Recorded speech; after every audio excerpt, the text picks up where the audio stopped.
grays are just betraying me. This is so rude of them. Kind of want to rate it 1 star because of that. Oh my God, what kind of fucking reveal is that? Welcome in, everybody. Hi, my name's Baron, if you're new here, and today we are going to be talking about some new to me authors and starting out this reading vlog. So, it's Thursday right now, Thursday evening-ish. It's like 4 o'clock.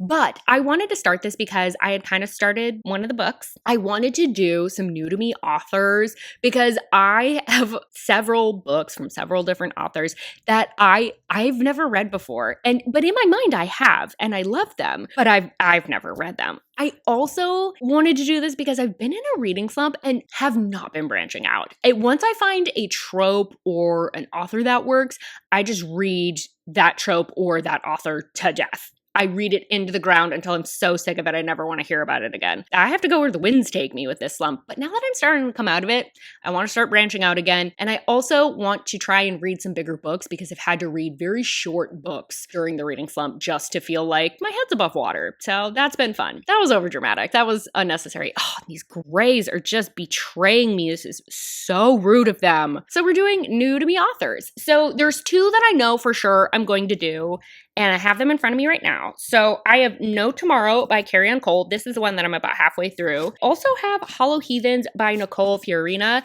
And I wanted to read this one because I'm actually doing this as a part of a read along with a bunch of gals. And so I was like, why not kill 2 birds with 1 stone? Plus, these are both kind of on the chunky side. So I feel like this is how I hold myself accountable for these bad boys. I don't know what the 3rd book is going to be at this point. You'll know because you'll see it in the thumbnail, but for me, it's going to be a surprise. So I guess we'll find that out when we get there. But I'm already halfway in to No Tomorrow by Carrie Ann Cole. So we have Piper, and she's kind of in the early 20s phase of trying to launch her life. She's working in kind of a crummy job. Like, it's fine, but it's not great. It's not the career she wants, but it pays the bills. She's living in her parents' basement. So she just doesn't have a lot that she's quite looking forward to in life. She's kind of trying to make all the right decisions and just like get her footing. But she goes to the park every day to eat her lunch. And that's how she ends up running into a busker that is at the park almost every day. And she notices him initially because he's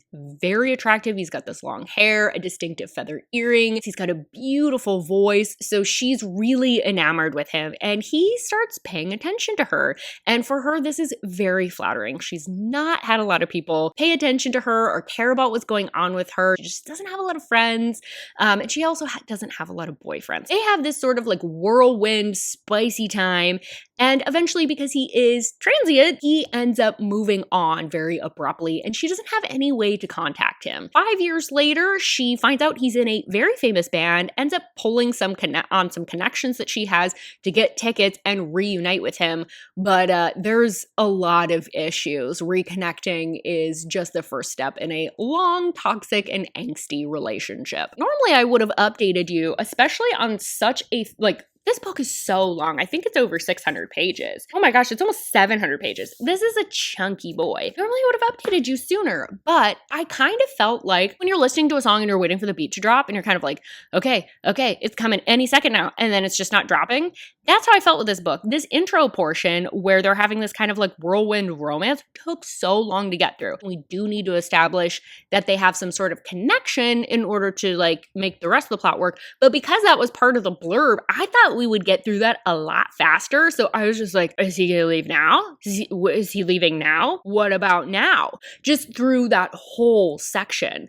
I also was finding myself not really buying their connection. I don't want to say Piper feels like a pick-me girl. That feels really mean. It feels like they don't have a connection so much as Piper is the only one that's paid attention to him, and he's the only person that's paid attention to her, because she's, kind of like the average fuddy-duddy girl. It doesn't feel like that strong of a connection. They don't have a lot in common other than they find each other very attractive. I was also a little bit annoyed because there is a major trope in here that some might say should be a secret or a surprise. I don't like when there's secrets or surprises. We know what's happening here, right? So that was in here, and I do like those tropes. I'm fine with them. I just want to know going in that that's what I'm getting. And I didn't know that. And so that kind of just like, made me a little bit crazy, but truly what doesn't? Wasn't off to a great start. And there's a little part of me that was kind of hoping like, okay, if we have this introduced into our story, I wish he was showing like more interest in meeting his daughter or caring about his daughter.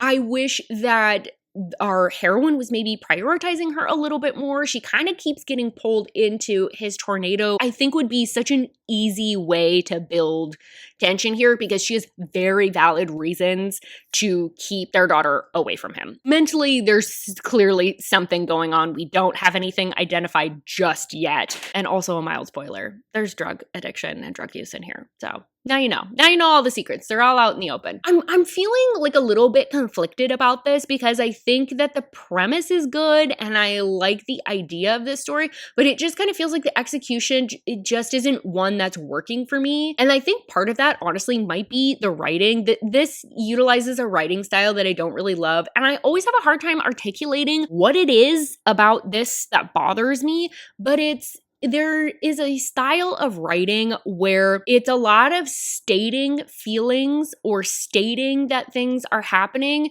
rather than talking about like the actual feelings. For example, she's at his concert at one point and she was like, I'm sure everyone in this theater is so moved by his beautiful voice. I wish that we had just talked about how the audience was maybe responding to his voice or the emotions in the theater. You could feel the tension, you could feel the frenzy, you could feel the awe, like it just something to get at the actual experience of the feelings rather than just being like, everyone's in awe. He's that good. It just feels like a little bit flat to me when that happens. And she is utilizing a little bit of that type of writing, and that usually isn't my favorite. So that might be part of why I'm struggling with some of the buy-in with some of this.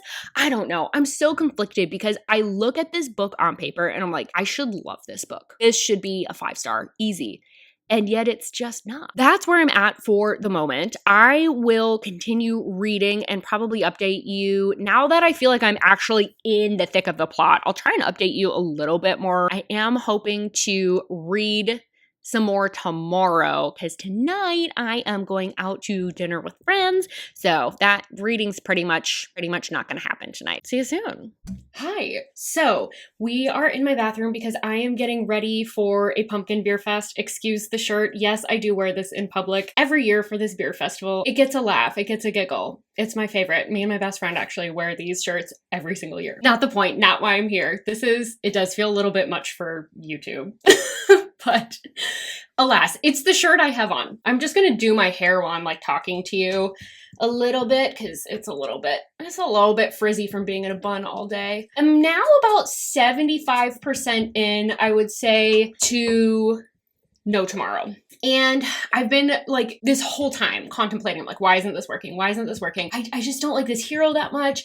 And yet, I've read books with heroes like this before, so why is this one not working for me? I normally love this type of hero, but I think there's a couple of things that are kind of bothering me. One, I feel like I haven't got enough of his perspective. I feel like I wish I understood more of what's going on in his head, how his mental health issues and his addiction are fueling his thought process, or what's driving him to turn to drugs and alcohol. I want more insight because I feel like I'd have more empathy for him because right now I don't have a lot of empathy for him. In fact, all I can think of is I'm like, Piper girl, get out while you can. And I want her to have someone better. Like that's really what it comes down to. I think that's why I'm kind of struggling with him a little bit. I don't feel like I know him that well. And I don't feel like I've seen enough that makes me believe he's a really good fit for Piper, or in some way they have like undeniable love. So the interesting thing is I know that the chapters are labeled with the character names. So I'm assuming at some point we are going to get his perspective. The good news is he is showing more interest in being a father. The bad news is it came a little bit too late for me to care. It just kind of made me mad because I was like, he's a deadbeat and Piper just keeps making excuses for him. I'm so nervous about her allowing any amount of access to this little girl from a guy that she knows is horrifically inconsistent. That's so hard on kids. I don't know. Maybe I'm just like thinking about it from the perspective. I have several friends that are single mothers. I've seen this before. I think I'm just too close to the reality of what this would look like for an actual family. I think I could love this. I think if I just had that addition of his perspective, I think I could really love this and love him and have empathy for him, want the best for him. But right now, because I don't know him and I don't feel like he's a good match for Piper, I just want him out. I want him gone. I want to protect her at all costs. My brain is going mama bear mode. So I don't know. Oh, here's a fun thing. Here's a regionalism that I want your help with. So I know that everyone calls drinking fountains, like the ones that are in schools, something different. In Wisconsin, sometimes call them bubblers. That was like a big point of contention when I was going to college, was that the Minnesota people called it drinking fountains and the Wisconsin people called it bubblers. And it was like this whole debate on our college campus. Apparently in New Hampshire, they call them bubbler fountains or something like that. What do you guys call drinking fountains? I feel like I've poisoned the well, but like, I want to know what you guys call it because I'm so curious. I thought that was like a uniquely Wisconsin thing to call it a bubbler, but maybe it's not. I don't know. Tell me everything. I want to know. I like genuinely, this stuff fascinates me. I'm such a little language nerd. That's my update for now. I am going to go to this pumpkin beer festival. I really hope I can finish this book tomorrow. Fingers crossed. I'm feeling good about it. And then we will get going with Hollow Heathens because I'm a little bit behind on the readathon. We're several days in and I haven't read any, so that's not great. But all right, see you soon. Also, sorry if the sound is like really echoey. I'm in my hallway, but remember how my glasses broke last vlog? I got new ones and I'm so excited about them. Let's see if I can show you them one-handed. Normally I'm bad at picking glasses online, but I feel like I did pretty good this time. I love these. I feel like these are so fun. Like they're nice and big and oversized, but I prefer metal frame over acetate or like plastic frames when I'm like working for long periods of time. So I feel like these are good. They're like, I thought they were black, but they're kind of like this grayish purple color. So I feel like they're not too jarring on my face. And then I got these ones, which I think kind of make me look like that emoji that's got like the mustache and the glasses. Do you guys know what I'm talking about? I'm shaking so bad. I'm so sorry. But they're like this smoky green color. Can you kind of see that? A little bit. They look black on here, but there we go. I got me some new glasses to replace my favorites. RIP to those. Those were the best glasses. But I feel like these will hold up better. Okay, I'm done. I'm going to the beer festival now. Hello. So it's Saturday afternoon right now. I am getting a really slow start because I went to the beer festival and anytime I stay up past like 10 p.m., my body just hates me the next day. So I've been laying on the couch reading, which is good because I did end up finishing No Tomorrow. I feel like my feelings are pretty much the same. I don't know that I have that much more to say. Once again, I think all the pieces are there. I think this has a lot of the things I like. It's just the execution for me. It's just one that just doesn't work. I was really excited to finally get his perspective later on, especially as we saw some of the mental health and addiction aspect kind of pick up and play a role in their relationship. I felt like that was important. I just wish there was more of it. I just didn't feel like we got enough, and I really wish we had gotten it earlier on so that I could sympathize with him, understand what was going on, because I just was so frustrated on Piper's behalf. I wanted her to have someone that would take care of her. I felt like she had another child. I didn't feel like she had a partner, and that's so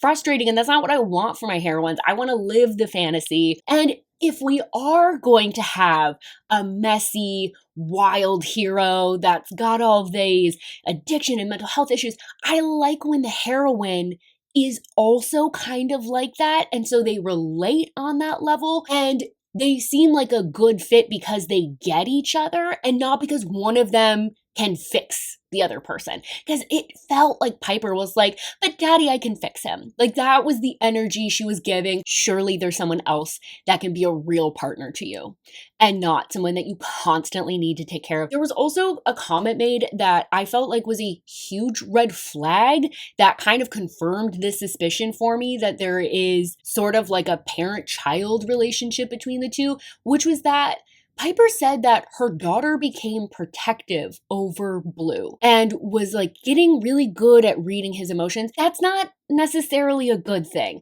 That to me doesn't suggest that there's a bond. She is trying to compensate for this parent. She is trying to parent this parent, right? Like it's giving a little bit of parentification. It felt icky. And I don't think that the author even necessarily meant it to like be that way. I've seen this happen in real life and it's actually not a good thing.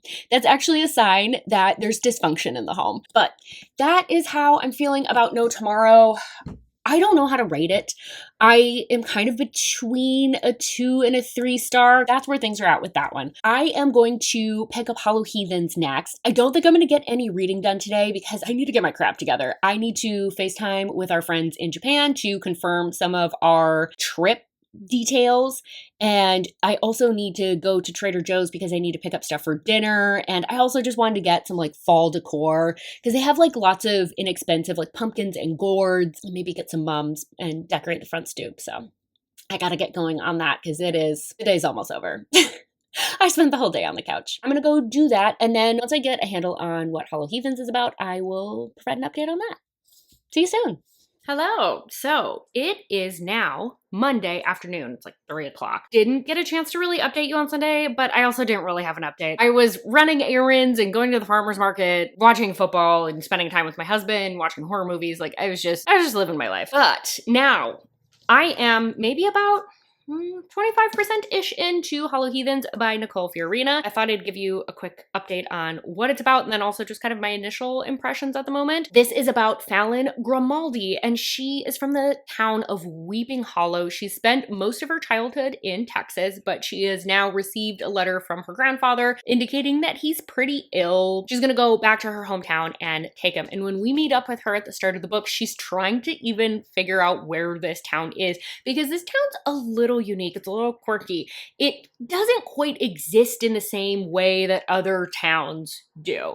You can find it, it's a little bit challenging, but you can't really leave it. Also, when she arrives at midnight, there's people just walking about like it's normal daylight hours, and yet they're not really up and about in the same way during the day, which is kind of weird. There's a lot of death in the small town, and there's a lot of small town politics. There's 2 rival covens that exist in the same area. We also have 4 boys who are kind of notorious, and they go by the name of the Hollow Heathens. The lore goes that these 4 boys must wear masks because if you gaze upon their actual faces, you will experience your worst fears, and many do not live to tell the tale. In this town, there's a lot of lore, there's a lot of superstitions, there's a lot of kind of quirky, unique holidays that they have going on that sort of have like a superstitious or Halloween feel to it, or like a Devil's Night vibe to it. It sounds like it exists somewhere on the East Coast. It's got a lot of descriptions of water and it's kind of like foggy, spooky. Fallon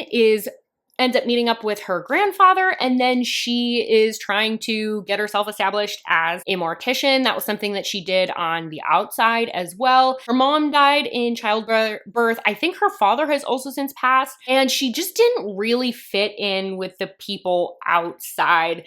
So she's kind of excited, it feels, to try and connect with the people in this town. And it's a pretty like tight-knit community. We pretty quickly also get the idea that Julian, one of the Hollow Boys, is particularly interested in Fallon. It doesn't seem like he wants to be interested in her. In fact, it's in his best interest not to be, but there's something that just kind of pulls them together. There's this energy that they can't ignore. So far, I would say that I'm having a pretty good time with this book. It feels sort of like a retelling. Like it has this whimsy, this nostalgia, this familiarity to it. Just has that like Brothers Grimm style fairy tale to it. It's atmospheric. It's a little bit spooky. There's a lot of lore. There's like a lot of like superstitions. At the moment, I'm really curious about Fallon because, like I said, it seems like she's pretty desperate to connect with people, but she's also used to being alone, and she's a little bit of an odd duck. I mean, girlfriend's a mortician. It's not like she was like winning any like popularity contest. She's just starting to make friends, starting to make connections.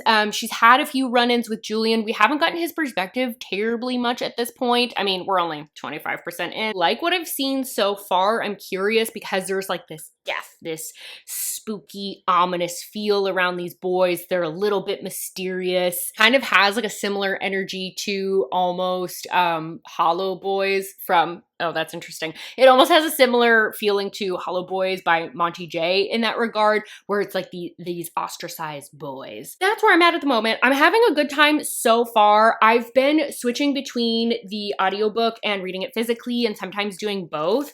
And I have to shout out Nicole Fiorina for just like what an excellent hardback this is, because I mean, this is a nice dust jacket. The hardback is absolutely beautiful. There's a poem here that's kind of got that like old-timey feel. The inside has just gorgeous illustrations. So like we've got maps of the town, a couple different versions. Ooh, sorry, you probably couldn't see that. We've got some illustrations of Fallon and Julian. And then we've got, you know, just like these images to set the scene. So it's just been a fun experience reading it. And like I said, it is perfect for this time of year just because of that like whimsical gothic feel to it. Not totally sold on the romance just yet, but we've got a lot of time, so I'm not too worried about that. I am going to continue reading, and then I will update you maybe when I'm a little bit over halfway in and let you know how I'm thinking about the book now. How I'm thinking? What?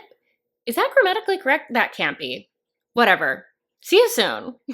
Hi. So if you're looking at my beautiful mug and you're like, she looks haggard. I don't have any makeup on. I can't be bothered to put it on. I'm breaking out really bad. I've had a really rough 48 hours. A lot of it's self-induced, some of it's work. It's just one of those things. I spent all of Monday evening hauling a piece of gym equipment and trying to troubleshoot how to do that because it was such a big piece of equipment that we wanted for our garage gym. I ended up having to borrow someone's truck. We tried disassembling it. It was just, it took all evening to get it figured out. So I did that all Monday night. I started my workday really early because I had to meet with some folks in a different time zone. And it was just one of those days where it was like the emails kept coming in, the Slack notifications kept coming in, which is like an internal messaging system for enterprises, if you don't know what that is. And today's shaping up to be much the same. I'm watching my emails just continue to stack up. So that's great. So much for a lunch break. Sorry for all the complaining. But sometimes you girl boss too hard and you end up in this situation. It's all good. I know that I'm going to get a break soon with my Japan trip coming up, so I'm not super worried about it. I think a lot of this is people panicking because they know I'm going to be out of office soon. It's been a rough 48 hours to say the least, but such is life. So let's talk about the thing you're actually here for, which is Hollow Heathens. So I'm now like 60% in and my face is itching because I kissed the cat just before this and I can't get the cat hair off. Okay. Hollow Heathens, which I keep accidentally calling Hollow Boys, and I might do that throughout this clip. Just know I mean Hollow Heathens. So at first I was like, the romance is feeling a little bit forced.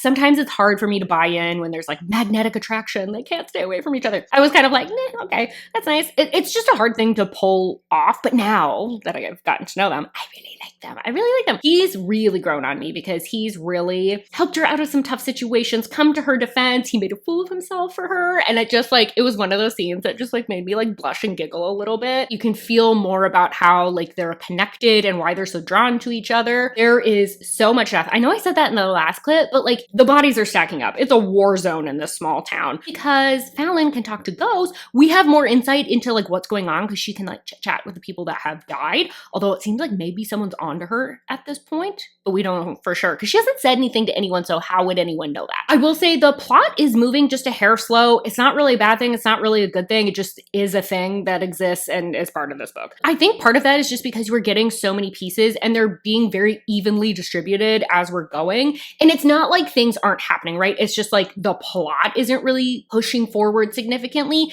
It's a slow plotting pace. But I prefer that because we have multiple mysteries going on. We've got like the Hollow Boys. Oh, damn it. The Hollow Heathens trying to solve the curse or fix the curse that's been placed on them. They're trying to dig into their history. Valen's trying to dig into her history because she doesn't have a lot of her backstory or her family's history in this place, or the secrets that are being kept from her. A lot that they have to find out. So I think this is going to be one of those that you're going to get all these pieces, and the further in you get, the more it builds and builds and builds and builds and builds. So I feel like I'm probably around the point where that's going to start tipping into feeling faster paced. One thing that has been bothering me, however, is everyone in this town just has the worst case of verbal diarrhea. Xlax is jealous. Like, what is going on? But it's so weird because people will just divulge the most random information, can't hold it in, have to tell her. And then at the same time, there's this big secret that they're all kind of keeping from Fallon. There's kind of this like the insidious politics, they're pulling the strings behind the scenes. And yet somehow everyone's keeping that under wraps. I'm like, y'all can't keep a secret to save your life. Why is this the one thing that you can do? So that's like a little bit annoying. Also, we kind of have a little bit more insight than Fallon on some of this stuff. It's one of those that you're like, oh my God, I just want her to find out so we can like get her to investigate that further. The worst case of this verbal diarrhea. I hate that I keep using that word. Our girl has verbal Hershey squirts. She is so awkward. She's so awkward and she puts her foot in her mouth all the time. And like sometimes I find it kind of funny. Sometimes I'm like, ooh, that's me and my friends. And then other times I'm like, oh, I'm so embarrassed right now. I can't handle it. So it's just a toss up of like which way I'm gonna feel. One of those, it's like, it's not really good, it's not really bad. It's just like every once in a while I'm like, oh my God, no, it's happening again. And then other times I'm like, I can't believe she said that. Take that into account, I guess, with her personality. I am going to go prepare for my next meeting. And I really hope I can finish this book. This might only be a 2-book vlog just because I don't know how else I'm going to edit and get this read. Like I had to pick up the audiobook as I haven't been reading. It's October 9th today. The only book I've read has been the other book for this vlog. That's the only other book I've finished this month. That's just unheard of for me. That's wild. I never read this slow. Granted, that one was a pretty thick book and I'm close to finishing another book, but I'm just like, I don't think I'll be able to read another book for this vlog. I don't know. Maybe I'll surprise myself. Maybe this weekend I'll just really get a bunch of reading done, but it's not looking promising. We'll see. All right. See you soon. Why, hello there. Fancy seeing you around these parts. So it's Friday now. It's 5 p.m. I just got done with work. I think I had one of the busiest Fridays I've had since I started this job. So I didn't get a chance to really update you earlier today. And yesterday, I just had to have like an ugly day. I mentioned in the Wednesday clip, I was like breaking out really bad, which I feel like you can never see on camera, but I had some like major cystic acne coming in on my chin. I was like, you know what? We're just gonna take some time to be nice to our skin. We're not gonna put on makeup. We're not gonna pressure ourselves to film, and we're just gonna let it be what it is. That's why I didn't update you yesterday. But I did finish Hollow Heathens, which is great, by Nicole Fiorina. I ended up really enjoying this. I felt like this was something that I could just kind of turn my brain off while reading, which is nice. I don't have a lot of books where that happens for me. And I think something about this book just felt a little bit dark, a little bit fantasy. This does lean a little bit more paranormal, which in general tends to work for me better. But it just had a fairy tale-ish quality to the entire thing. The atmospheric nature of this just kind of allowed me to really relax and enjoy it. It kind of reminds me of like if the Grimm brothers, like fairy tales, and Her Soul to Take maybe had a baby, but then mix in like a little bit of quirky small town, but just like a little whisper of it, like not much. I just really enjoyed my experience with this. I really don't have a lot of critiques. That said, I think if someone said that it was their favorite and another person said it was completely average, I could probably see both sides. I did see someone that I'm friends with on Goodreads give this kind of a lukewarm review right as I had finished it. So I was like, oh, was I not like harsh enough on it? But maybe it's just one of those books that it was like right book, right time. And I think part of it is I really like Nicole Fiorina's writing style because it's kind of got this like poetic feel to it, but it doesn't feel like purple or overdone or like she's trying to show you how intelligent she is. I just like the way she describes things, and I think it just really adds to the atmosphere. I don't know. I just had a really good time with this. I don't know what else to say. I'm so excited to read the next book. I think I'm gonna land probably at like a 4-star. It's not a perfect book. I wasn't like so in love with it, but at the same time, like every time I picked it up, I was like, I'm enjoying this. I'm having a good time. I also did start the next book that I think I'm going to read. I'm hoping I can get it read. If not, here's my outro clip. If I have the time to edit, if I have the time to read, my third and final book will be Thy Kingdom Come by Monica James. So yet again, another author that I've been meaning to read for a while. I know Cynthia's recommended me a couple of her books, and she's always kind of been one of those dark romance authors that it's in the back of my mind to try, but I just haven't really grabbed her stuff. I'm only like maybe 3 chapters in. Very, very early days. This is about a guy named Punky, and this is taking place in Ireland. So Punky is from a mob family, and when the book opens, we are with him while his mother is being unalived by a rival mob group. It seems to be that the dividing line is Catholic versus Protestants. That's the defining feature between these two mob groups. He ends up losing his mother in a very brutal way while he's in the same room. There's this sort of lore being built up around how he's like painting his face basically into a skull. It's supposed to mirror the injuries his mother was receiving and also like help him disassociate and pretend to be someone else. I don't know that I love that setup. Like, if you want to paint your face like a skull because it's scary, like, just do it. I don't think it needs an elaborate backstory. So that was feeling like a little bit corny, a little bit contrived, and so I wasn't loving that. It's the setup, so I'm like, if I can just get past this, maybe it'll be fine. The beginning's a little bit info dumpy because we have this big time jump. We have to kind of like introduce him as a character and how that trauma has shaped him, and then also explain like the mob groups and what's going on there and his relationship with his dad, and just there's a lot to kind of get through. It's not the most fun thing to read, and it's hard to kind of parse through and commit that to memory or like want to care about any of it because I don't have a reason to yet, and I don't know what's going to be important. So that mechanism isn't my favorite. However, we've been introduced to the heroine because what ends up happening in the present timeline, the hero is out kind of running an errand for his father. He's trying to get some information or like kind of spy on someone that's in their mob group, I think, at a party. And so he ends up getting the information that he needs, retrieving the evidence. As he's leaving, he ends up running into this gal that appears to have like skidded out on her bike. She's just like, oh, I just need some help, or like the chain jumped or something like that. He ends up helping her out and getting her back on the road. But when he gets to his father's place to produce the evidence that he had collected, he realizes she stole it. She completely played him, and he was completely unaware. So now he's got to go find her because not only did she steal this evidence, she also stole his mother's brooch. And since Mommy Dearest is no longer among the living, he's a little incensed. So I'm excited and intrigued with the plot. I'm hoping now that like I feel like the fun started, that it'll head in a more positive direction. But that intro just felt like a lot to get through, and it was unfortunate because like I think this is a book that'll work because I am like loving mob mafia stuff right now. I don't know. I'm excited to see where it goes.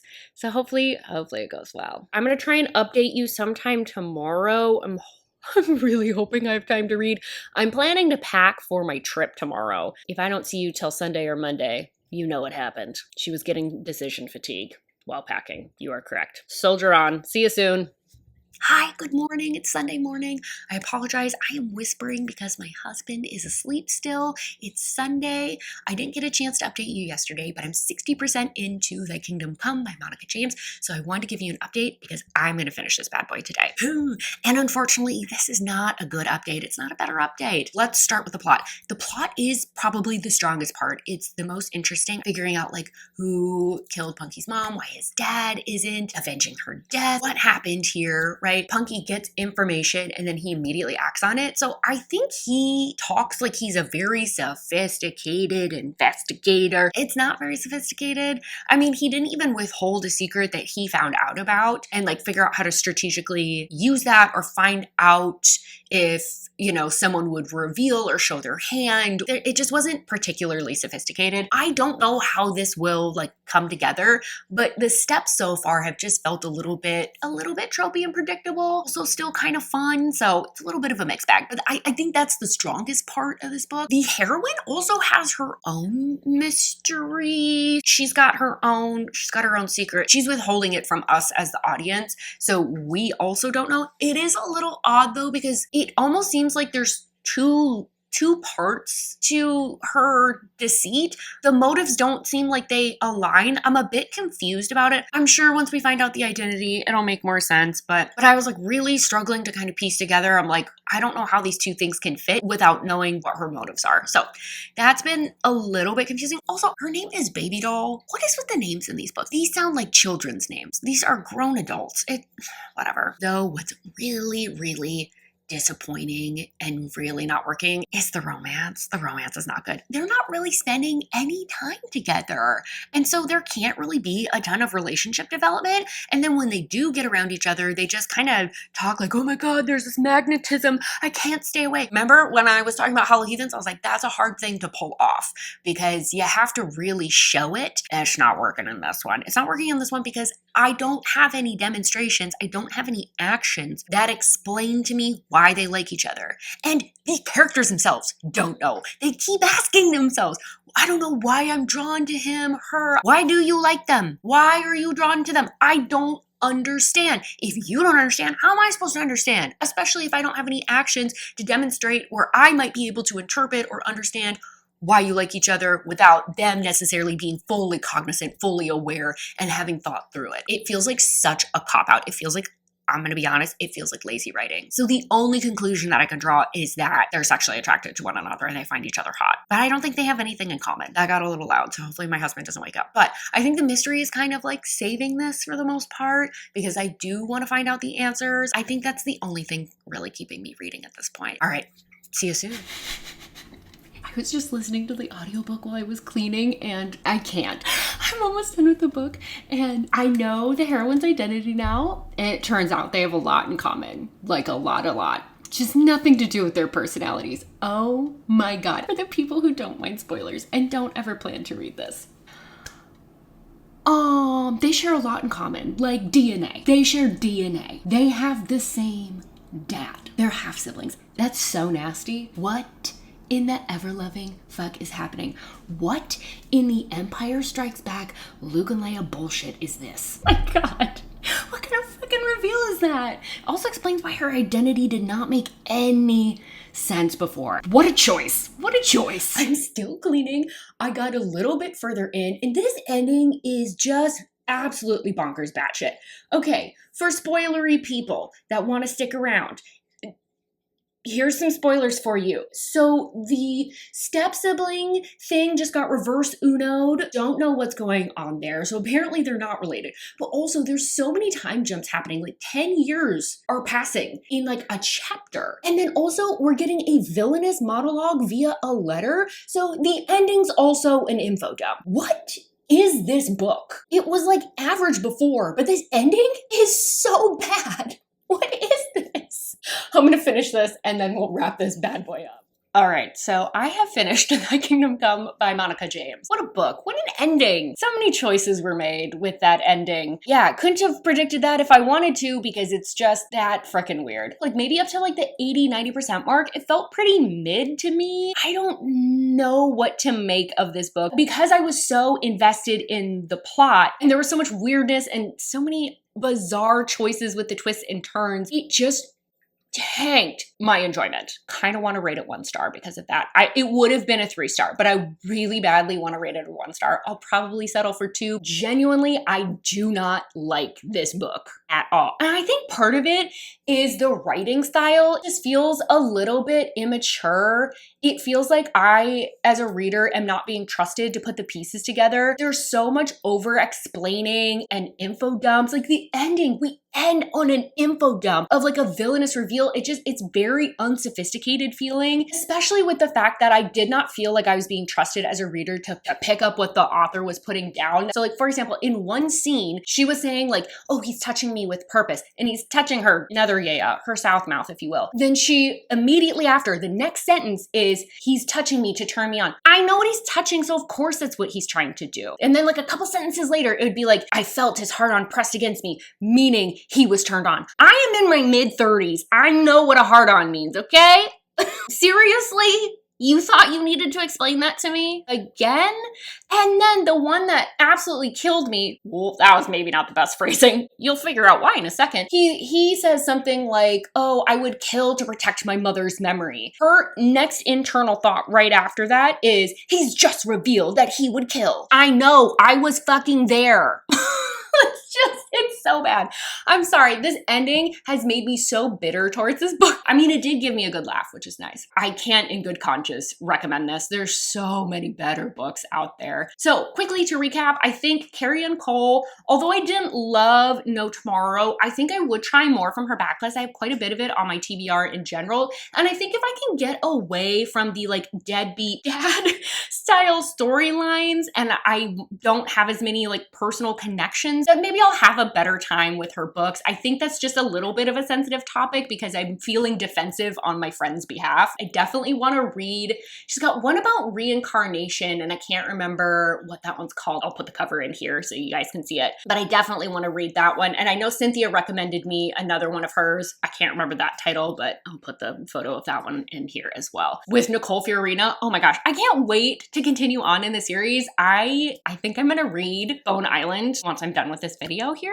So I'm gonna start that soon. So I'm really excited. I also want to read her series that she's got where they're in like the mental institution. I don't know. It starts with Stay With Me. Is the series just called Stay With Me? But it kind of reminds me of that K.M. Moranova book, Fabric of Our Souls energy a little bit. So I think that I'll really like that series in particular. And she said it's highly psychological, which is my bag. With Monica James, I'm going to check and see where this falls in her like publication backlist. If it's early on in when she was publishing, I'm going to assume she's grown a lot as an author. Maybe I would pick up something that's a little bit more current from her backlist. I don't know that at this point, just coming out of a slump, that I am willing to risk it at this point, but we'll see. Maybe I'll give her another shot down the road. But with all of that, thank you so much for being here. Don't forget to like this video if you liked it. Subscribe if you want more content from me. Seriously, double check that you're subscribed. There's a lot of repeat viewers that haven't subscribed. And I really, really hope that I see you on my next video.